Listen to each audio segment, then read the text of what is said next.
Okay, well, hi everyone. Thank you very much for watching or listening. Liam Hartree here today with another episode of Presenting Champions for the Simply Inspired channel. Today, joined by a very special guest, karate combat fighter. I'm going to get this name right now, Christina Kavakapulu. Have I said that right this time? I hope so. There we go. We were practicing we were practicing that. But yes, very accomplished fighter in the karate world. Has won multiple tournaments from a very young age. I think from about the age of 10 or 12, she was already winning tournaments, all the way to being a karate combat fighter today. Additionally, is also a coach and trainer in this world. So it is a real pleasure, Christina, to have you on the show today, and thank you for joining us. Hello, thanks for the invitation. I'm very glad to meet you, and yeah, I hope you're well. Yeah, I'm doing okay, doing okay. I know it's strange to say that because we were just talking there just now before, but we have to start it somewhere with this. So we've got a lot to get into today, and some very cool things to talk about. Now, starting at the beginning, you started in karate in terms of training, competing at a young age. I understand you were quite young when you started, and you transitioned from ballet into karate. Am I correct in saying that?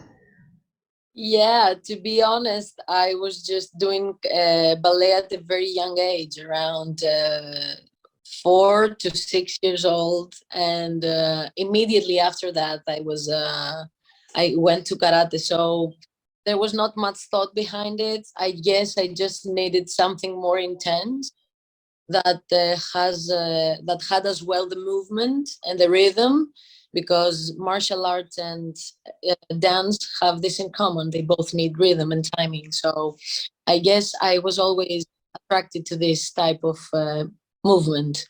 So yeah, that's how I picked martial arts. I believe.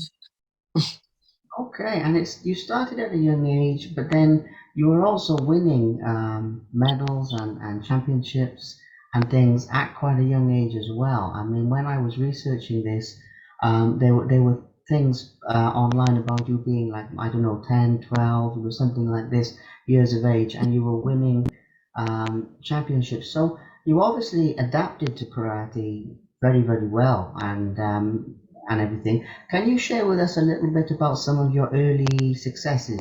Some of your first successes. It's weird because the first thing I remember is the worst, my first worst moment, because it's really funny. Um, so my biggest success was the national championship at the age of 10 in kata. It's the fighting forms with several movements. I don't know if you have seen kata, and in karate it's like and in taekwondo. Um, So yeah, I was a champion in that at my 11th. Um, and I actually started competing in kumite, in fighting, many years after, at the age of 16, because he never let me fight.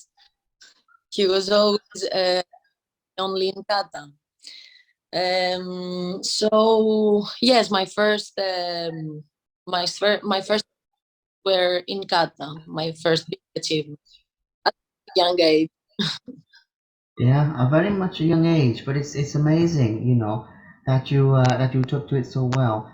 Now, as you got a little bit older and you were sort of progressing through the ranks, or you mentioned there were different ages and everything. Did you always believe that you would get to a high level like where you are now today, or was this more of a transition that you had to grow into it and get comfortable with it, if you get what I mean with this? Yeah, I understand. I don't think that I am in my highest level as a fighter yet. And I think that I'm in a key spot where I just have to make a kick more and something more to be the best in what I do and what I have in mind to being the best, I guess. Um, so I don't know. It's something that came naturally. I was always more fun fighting, and in WKF karate, I didn't have the chance. The years went by.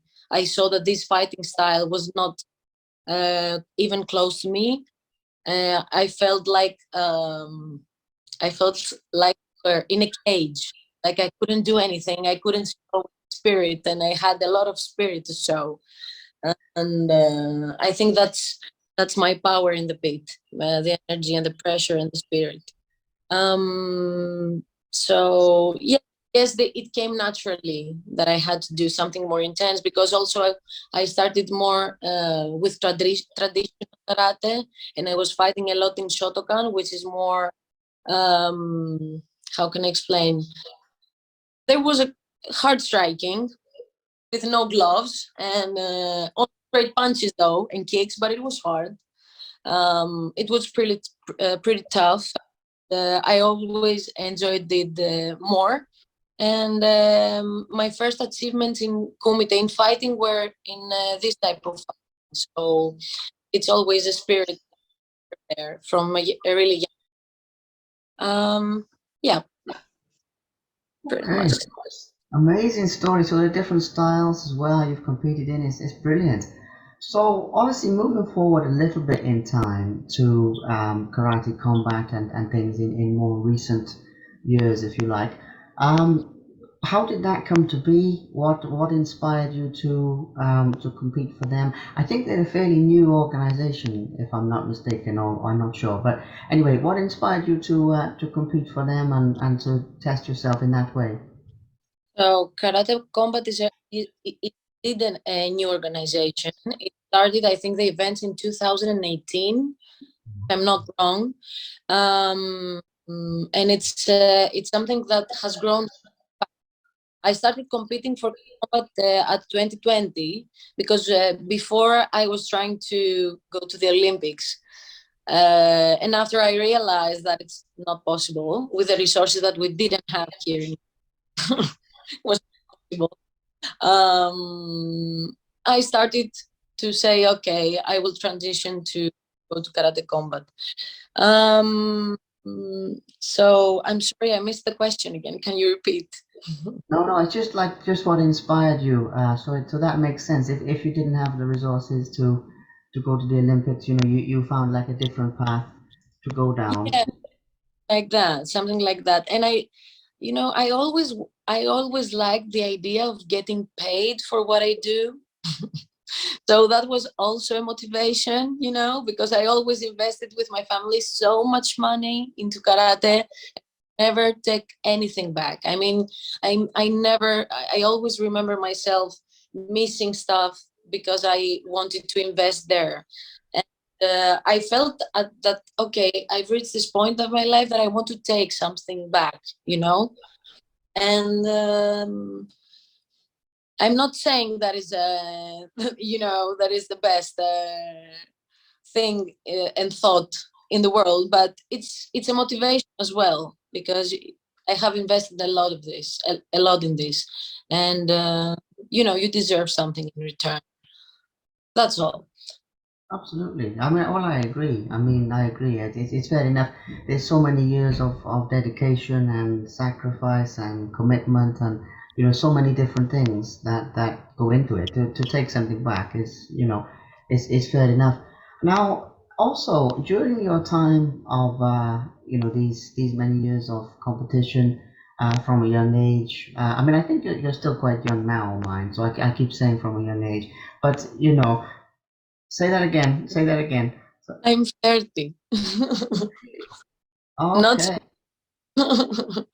Okay. Well, I'm still quite young. I mean, I'm still quite young. I mean, I thought younger than that. And I promise I'm not just saying this. I thought maybe you were like 23, 24, something like that. Honest. I promise as that's the truth.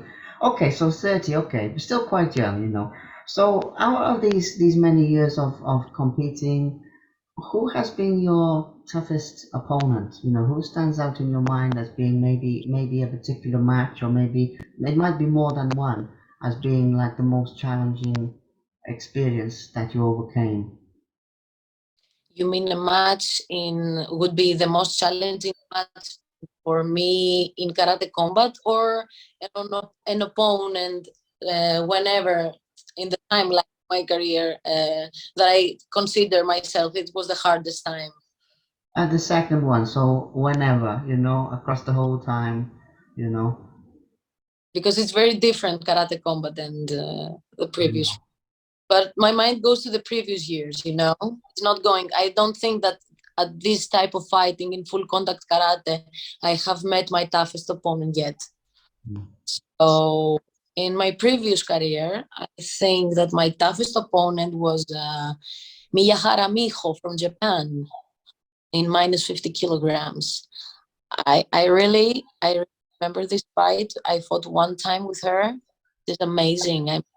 Her skills, how fast she was, and how powerful she was, like a lightning in the tummy. I really enjoyed her, although I didn't manage to see many things. She was so fast.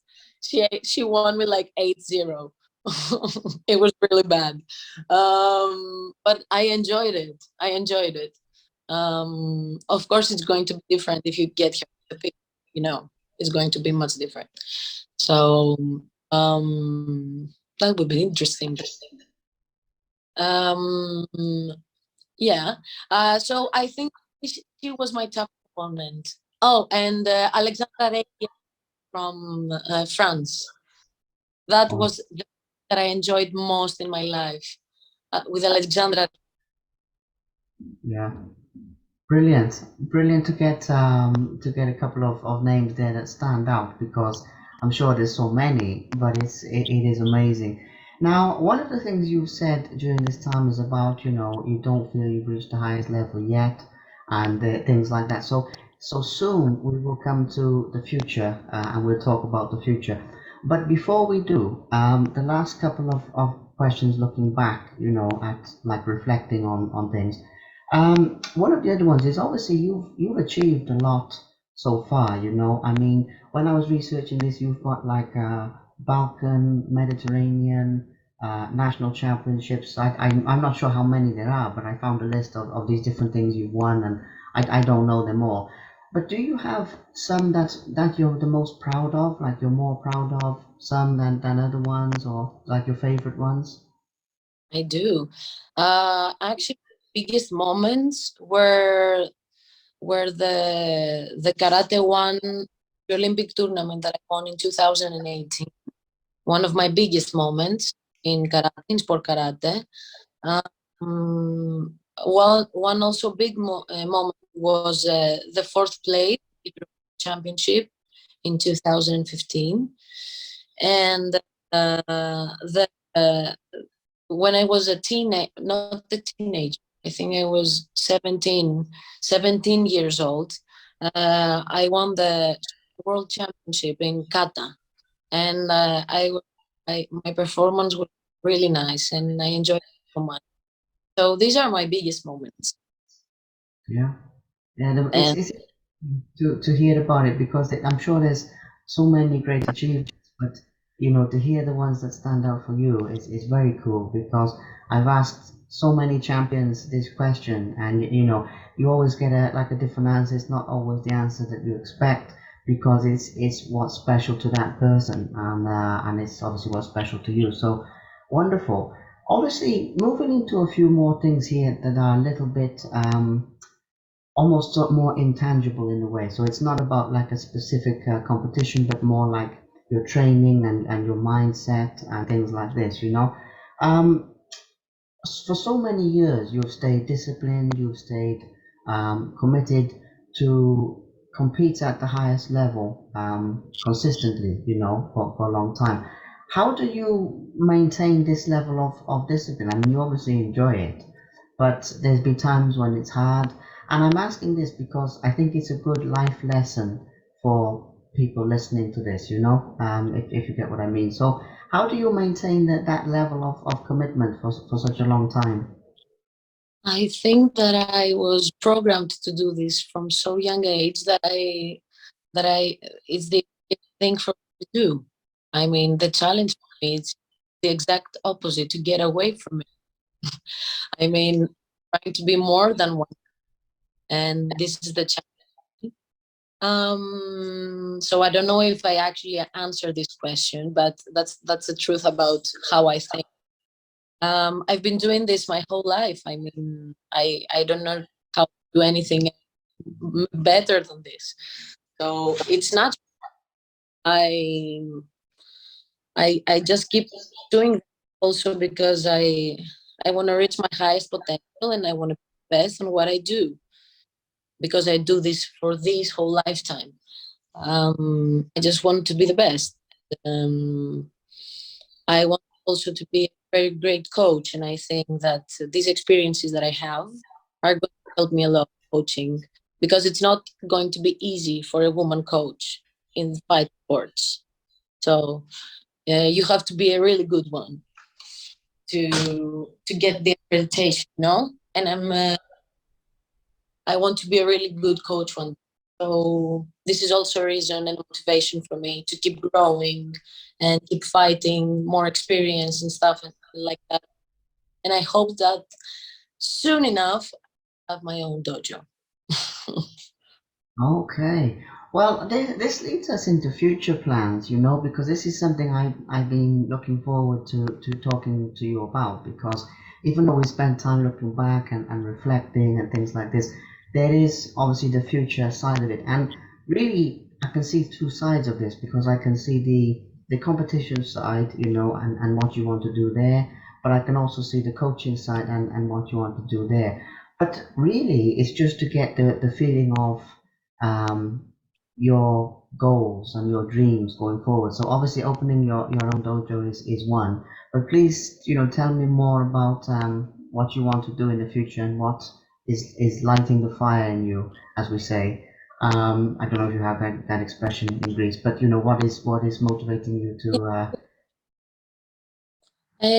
I would like to make the martial arts and karate world more approachable uh, for women and for femininities in general. So that's my goal.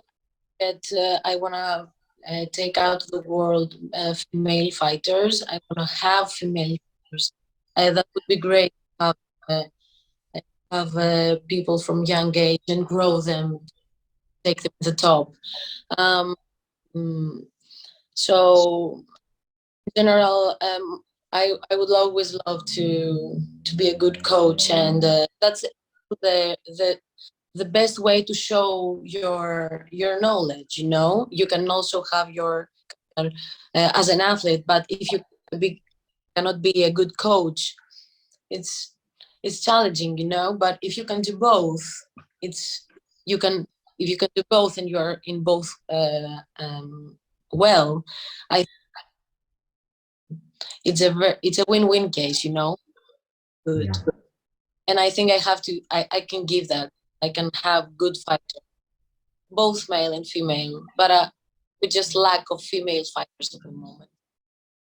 Absolutely, absolutely. So you mentioned this about, bringing more women into the sport and these different things. Have you personally met opposition like or this type of thing in your own life? Because you mentioned that, there's not as many female fighters and it's harder for women to coach. I think you do already coach and train people.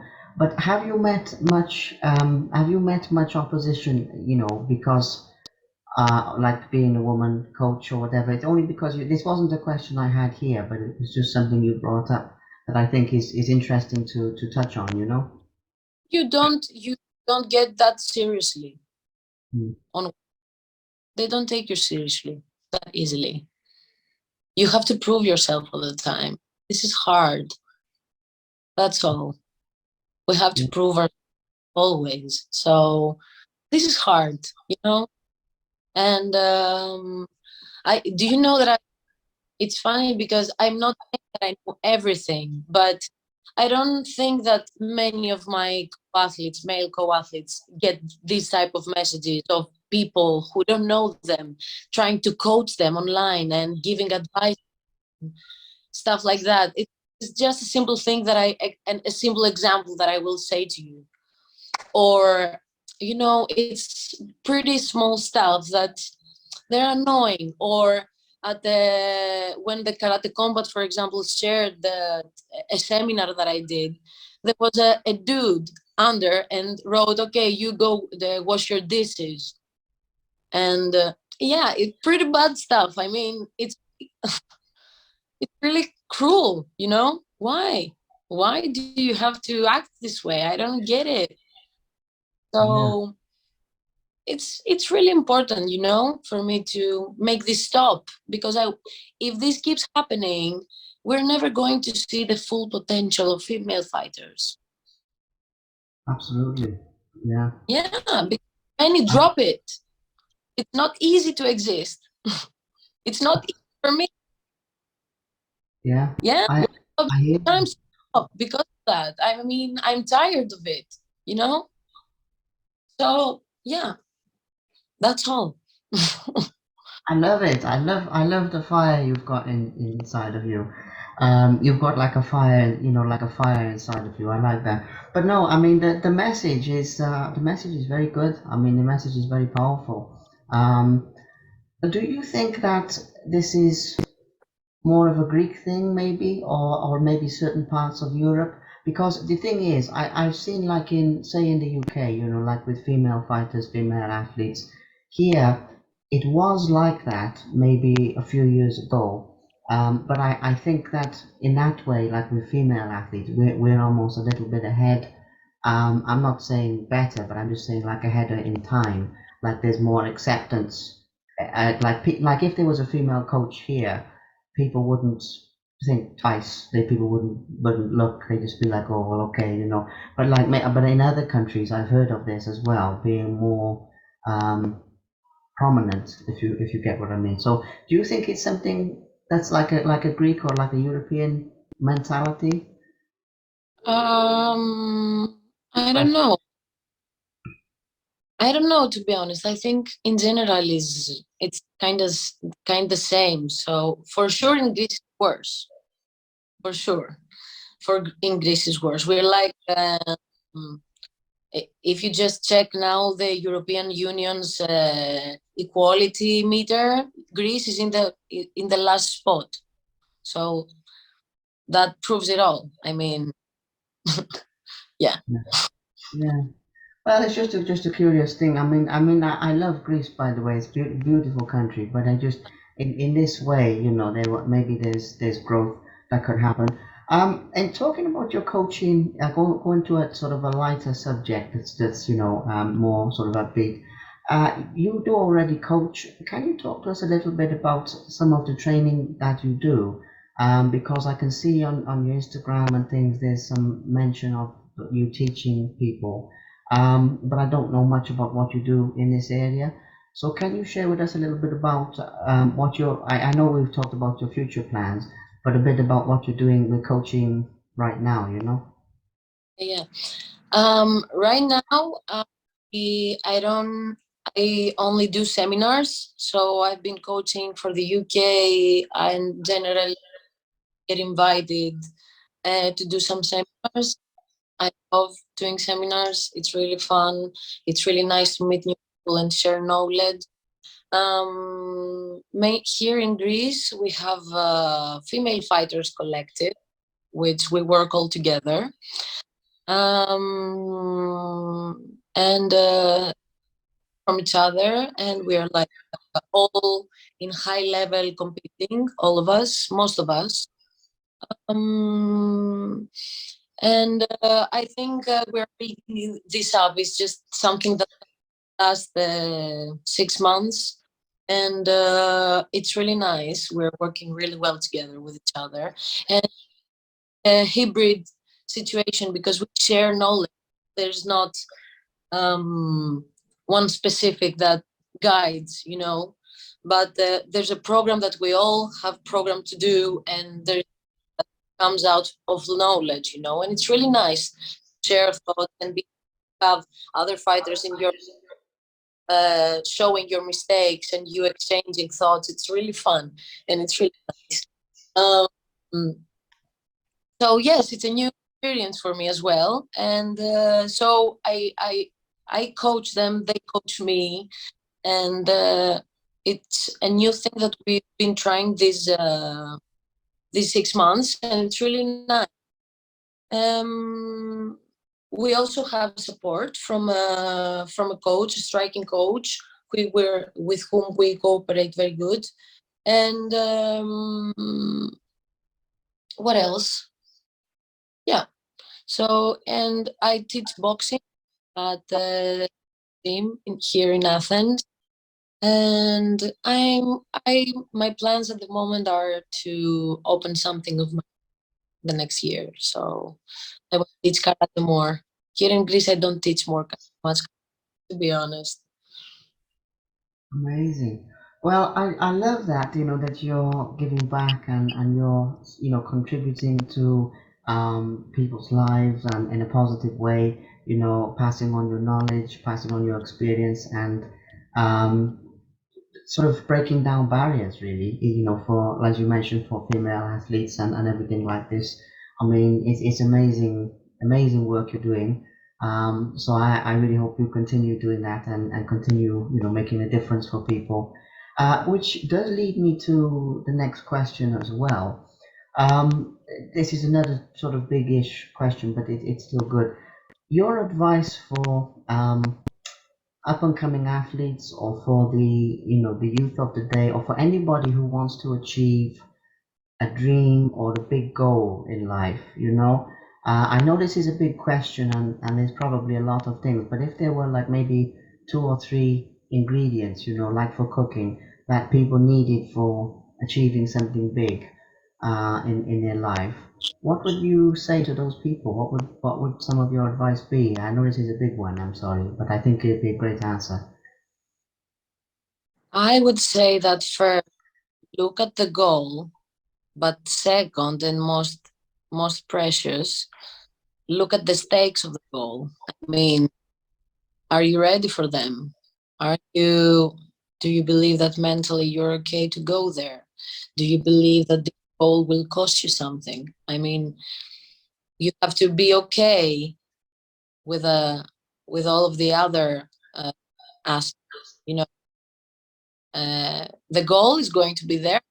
We can watch it for how we want to watch, but you have to be ready for what comes for it. I mean, I I I don't know exactly 100% what the goal is. It changes every time because I always have in my mind that with small steps I will get somewhere good. And what this somewhere, this level means to me is every time it changes. You know, as you as I do steps, every time it changes. So I think it's a never ending process. Never, it's greedy. If you think about it, it's really greedy. But if you are greedy, try to good reasons. That's all. Oh, that's good advice. That's really, really good advice. It's well, it's obviously it's things you've learned from everything that you've achieved. But I hope that people will listen to that and well, you've achieved a lot, so it's good advice. So Well, therapy is good. yeah, it can be. So the last couple of things, really, the last couple before we sort of wrap this up and everything, is one of them is obviously we talked about your future plans. So no, actually, I think pretty much the last thing is to talk about thank yous. To talk about if there's any people out there who have supported you, encouraged your career. We've talked about the opposition and some of those things, but I'm sure there's other people who have helped you to make things possible. And I like to give them a mention in my interviews because there's the saying that no one is an island, and even though you have to have the dedication to achieve what you have, there's other people who have maybe helped you and everything. It's a big question, so I'm sorry to put you on the spot, No, you no, know. no. It's Thank you for wanting to share this. There are actually many people on this 1.5 years that I had by myself for some period of time, and they helped me a lot. In the beginning was my physiotherapist and my coach, in the physical coach. I mean the physical coach who brought my knee back to full function after my surgery. This was really hard to recover. It took me like 8 months, so hard for me. And if it wouldn't be for them, I couldn't make it. Nikos Vidalis and Achilleas Katsikas, they were amazing in my recovery. And I would like to also my previous team, fighting global team, Nazarenko coach and Podika Anastasia, for showing me many things in boxing. I learned a lot of skills there in boxing. Um, and now the team that I have now, I want to thank Nikos. I thank Tina and all the girls that we work together. Um, Generally, if there are many people, my family, my partner, my friends, they were all very supportive all this time, and I'm very thankful to have them in my life. They are, and yeah, I thank them for this. If it wasn't for them, I think I would probably stop in this summer. Yeah, I will stop competing. Well, I'm glad you didn't, and it's wonderful that there's some people to support you and help you with the journey. Because obviously the journey of an athlete, there's a lot on your shoulders, type of thing. To reach the high level, but other people making it possible.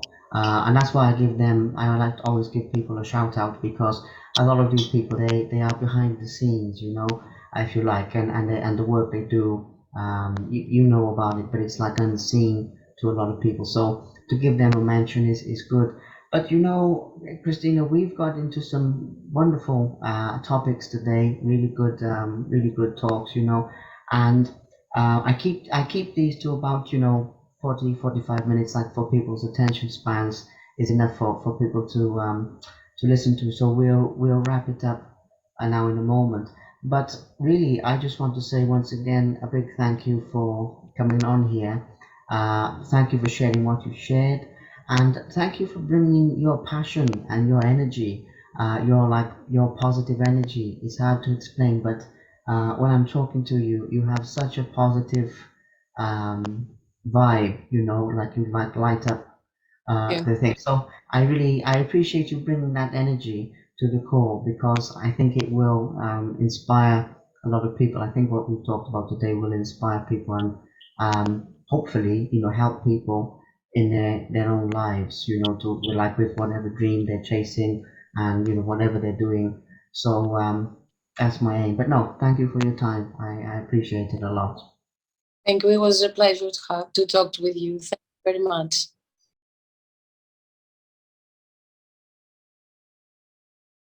Thank you very much for watching. Please subscribe to the Simply Inspired YouTube channel, and there'll be more videos coming soon.